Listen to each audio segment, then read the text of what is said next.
Hello and welcome to expand learning. आज का हमारा जो टॉपिक है वो रहेगा सिविक्स का, यानी कि पॉलिटी का, जो कि DSSS के लिए इम्पॉर्टेंट है, जिसको आप KVS NVS के लिए भी कर सकते हैं, CTET PSTET के लिए भी ये टॉपिक बहुत इम्पॉर्टेंट है। So let's started. हमारा टॉपिक का नाम है constitutional amendments, right. Note, only the parliament has right to amend. सिर्फ पार्लियामेंट है जो अमेंडमेंट्स कर सकती है, right. Next, meaning of amendment. Amendment क्या है? Any change in constitution like adding, removing, even exchanging. कोई भी चेंज हमारे संविधान में अगर किसी को ऐड करना है या कुछ रिमूव करना है या इवन एक्सचेंज भी करना है, that is called amendment. Amendment, serial number and subject and year, ठीक है। ये इसके बारे में हम डिटेल में करेंगे। फर्स्ट वन इज़ 1951 पार्ट 1 में हुआ था। The freedom, liberty and fundamental rights should be limit और कर्ब इन द सोशल इंटरेस्ट, ठीक है। और ये नाइन्थ शेड्यूल भी ऐड हुआ था 1951 में। लिबर्टी और फ्रीडम का जो फंडामेंटल राइट है वो इन सोशल इंटरेस्ट के अकॉर्डिंग, ठीक है। सेकेंड वन इज जो कि है वो 7th सीरियल नंबर है, 1956 में हुआ था। First part is reconstruction of states to create Andhra Pradesh separate from Madras. Andhra Pradesh को मद्रास से सेपरेट किया गया था। It was based on language as first state. Language के बेस पे किया गया था, इसको स्टेट को क्रिएट किया गया था, ठीक है। कब किया गया था? 1956 में। और क्या हुआ था? नेक्स्ट, 8th सीरियल नंबर है 1960 में क्या हुआ था? Schedule caste and schedule tribe and Anglo Indian communities reservation extended for 10 years as first time इनकी जो रिजर्वेशन थी वो 10 years तक एक्सटेंड कर दी गई थी SC ST और एंग्लो इंडियन कम्युनिटीज़ की। यानी कि 1950 to 60 तक जो ओरिजिनल प्रोविज़न था वही चल रहा था। नाउ 1960 से 70 तक एक्सटेंड हो गई थी, राइट। हमारे संविधान में लोअर लोकसभा एवं विधानसभा में schedule caste and schedule caste के लिए आरक्षण एवं एंग्लो इंडियन समुदाय हेतु मनोनीत सीट मूलतः 10 वर्ष हेतु, यानी कि 1950 से 60, या जिसे प्रथम बार 10 वर्ष का विस्तार यानी कि 1960 to 70 दिया गया, ठीक है। नेक्स्ट वन इज 10th जो हमारा सीरियल नंबर आता है उसमें 1961 में अमेंडमेंट हुई थी। दादर नगर हवेली भारत का अंग बना, यूनियन टेरिटरी घोषित हुआ। कब हुआ? 1961 में। देन 12th अमेंडमेंट हुई 1962 में हुई। गोवा दमन दीव भारत का अंग बना व केंद्र शासित राज्य का दर्जा मिला। गोवा दमन एंड दीव भारत का अंग बना और उसको यूनियन टेरिटरी राज्य का दर्जा मिला। देन 13th अमेंडमेंट हुई थी हमारी 1962 में हुई थी। Nagaland became the state separated from Assam. Assam से सेपरेट हुआ तो उसको नाम दिया गया नागालैंड, ठीक है। देन 14th अमेंडमेंट हुई थी, ये भी 1962 में हुई थी। पुडुचेरी, यानाम, कराईकल एंड मोहे became part of India that was French territory, ठीक है। पुडुचेरी, यानाम और कराईकल जो हैं वो इंडिया का पार्ट बने, इसको फ्रेंच टेरिटरी बोलते हैं, ठीक है।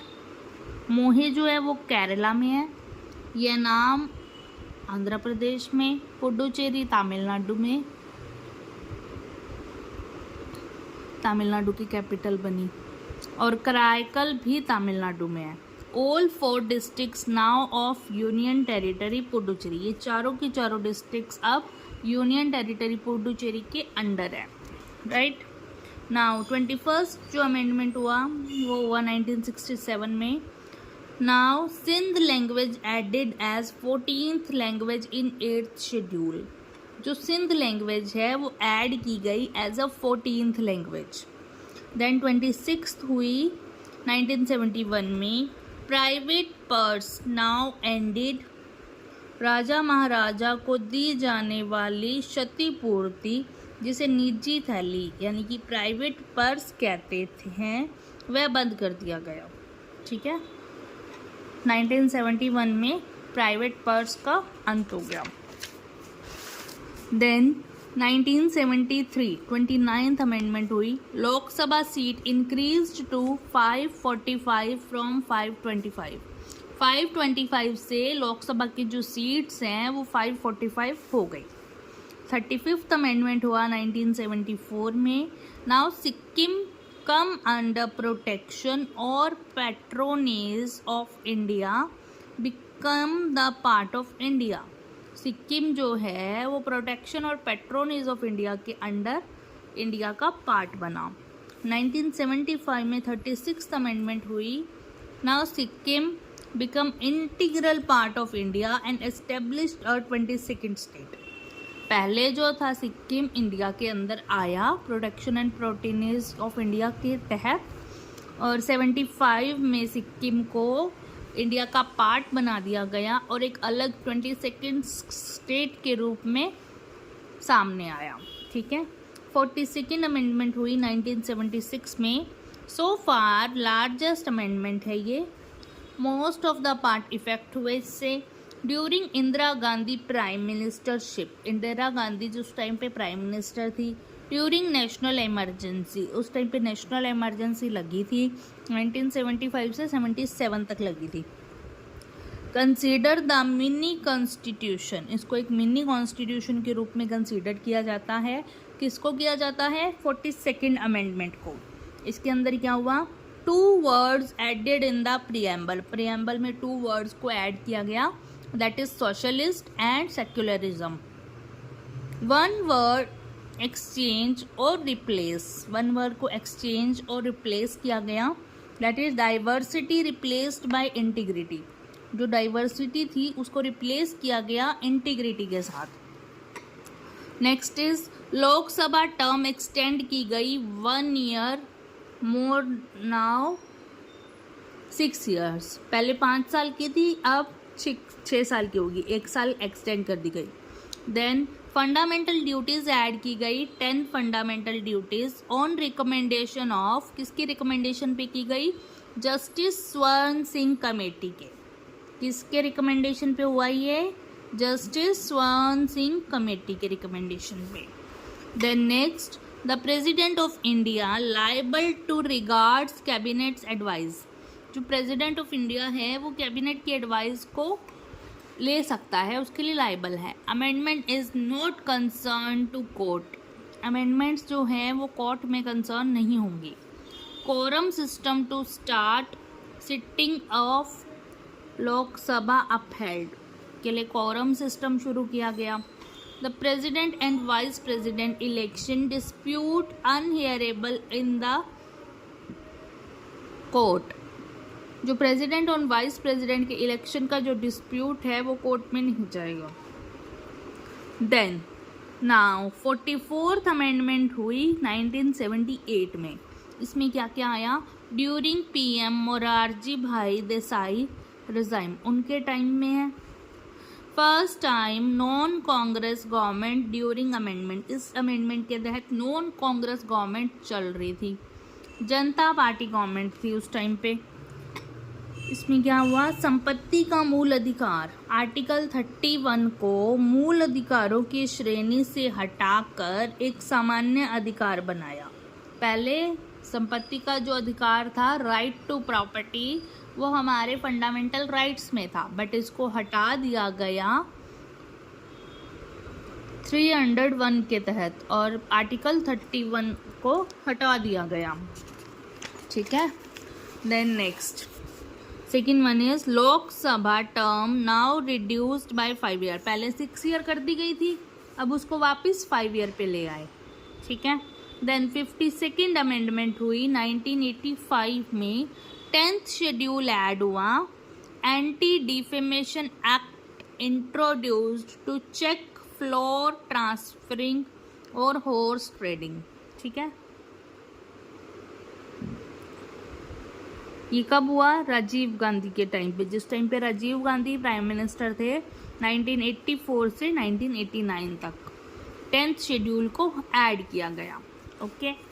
देन 53rd में आएगा 1986 में हुआ, now Mizoram become India's 23rd state separated from Assam. Mizoram भी असम से निकल के आई, उसको 23rd स्टेट बना दिया गया, 86 में बना। नाउ 55th अमेंडमेंट है 1986 में हुई थी, now Arunachal Pradesh become 24th state of India separated from Assam. Arunachal Pradesh भी असम से निकल के आया है और इसको 24th स्टेट का दर्जा दिया गया। 56th अमेंडमेंट हुई, ये 1987 में हुई, now Goa become 25th state of India to separated from Goa Daman and Diu.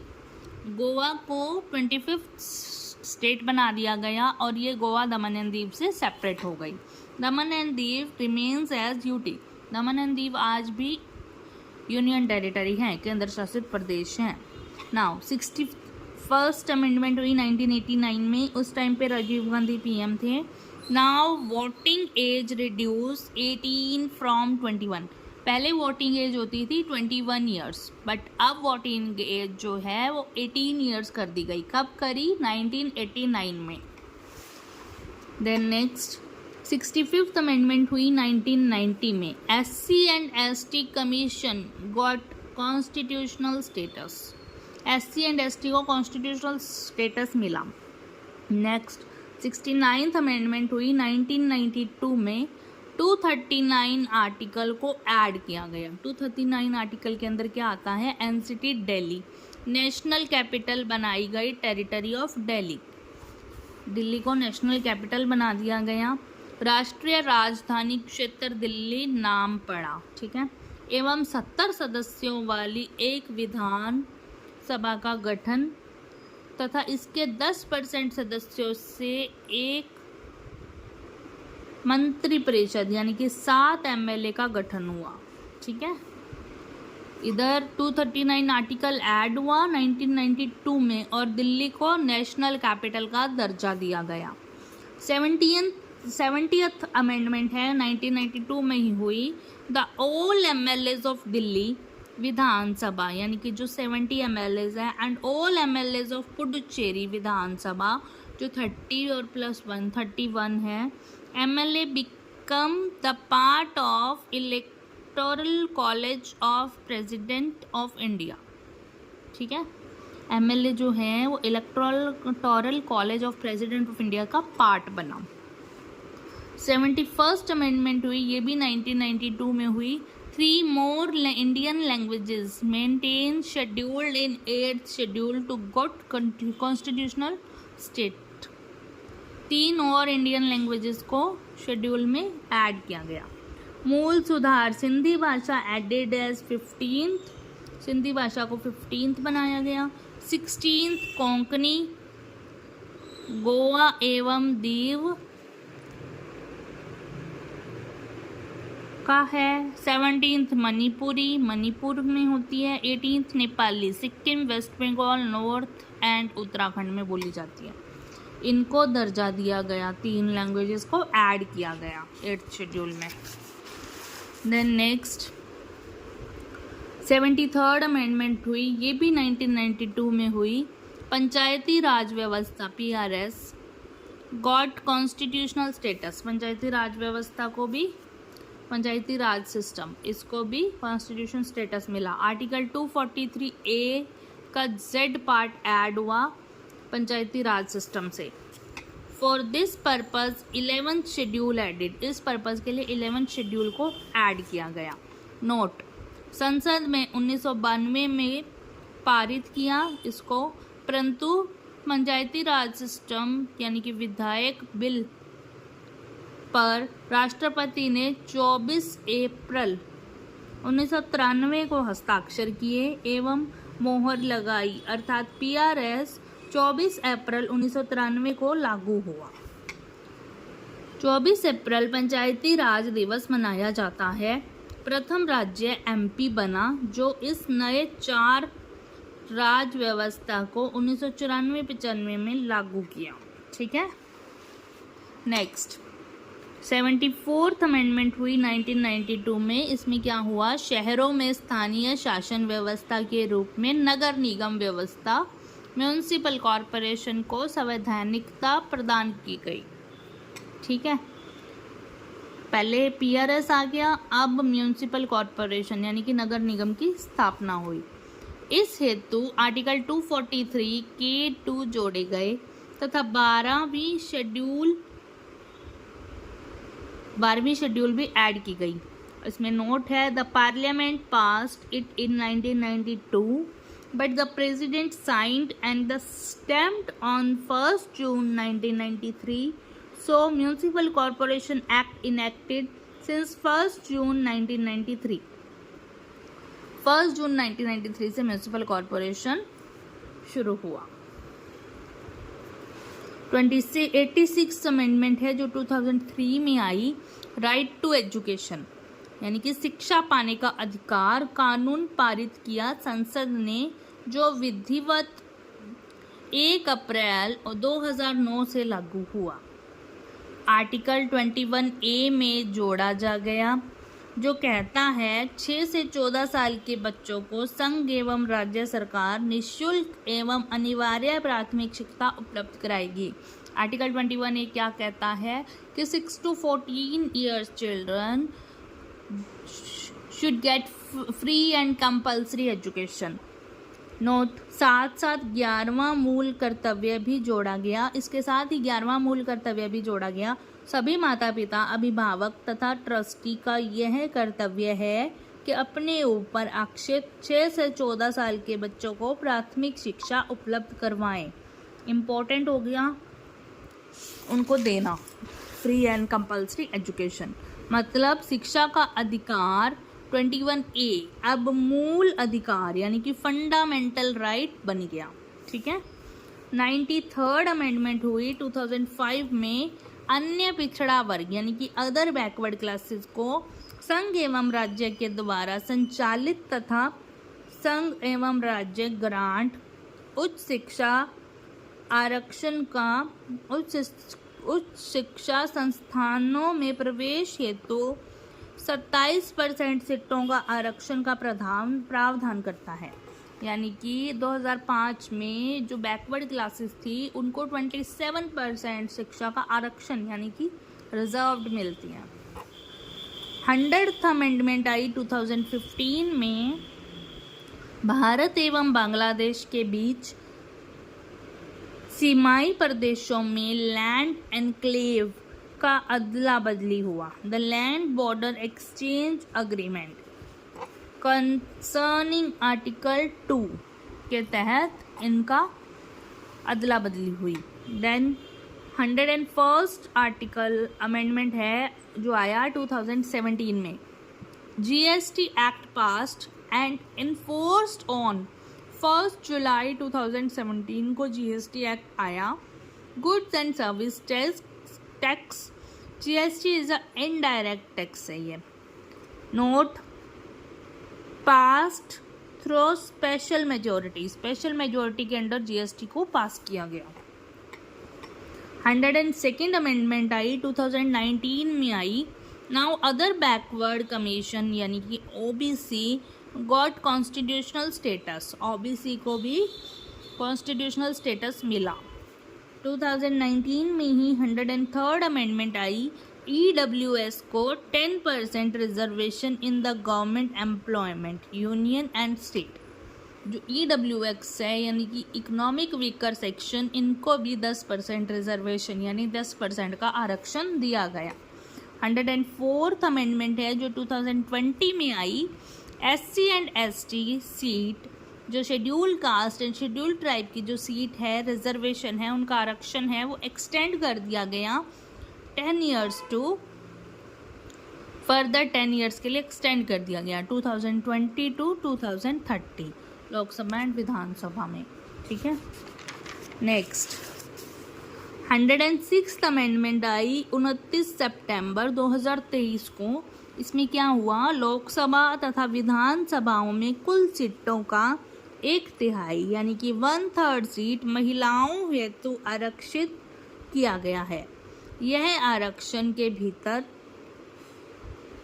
आरक्षण दिया गया है, यानी कि SC ST वीमेन यह लागू होगा 2027 के बाद, जब 2025-26 की जनगणना रिपोर्ट आ जाएगी तो डिलिमिटेशन कमीशन के सिफारिश पर होगी। इसको दर्जा तो हमने दे दिया कि मतलब महिलाओं को 1/3 लोकसभा और विधानसभा में सीटें मिलेंगी, लेकिन ये लागू कब होगा, 2027 में, जब 2025-26 जनगणना की रिपोर्ट आ जाएगी। That is the end of constitutional amendments. Hope आपको अच्छे से समझ में आया होगा, सारी क्लैरिटी हो गई होगी। एंड प्लीज़ अगर आपको पसंद आया है, अगर आपको समझ में आया है तो प्लीज़ चैनल को सब्सक्राइब करें। Thank you so much for watching.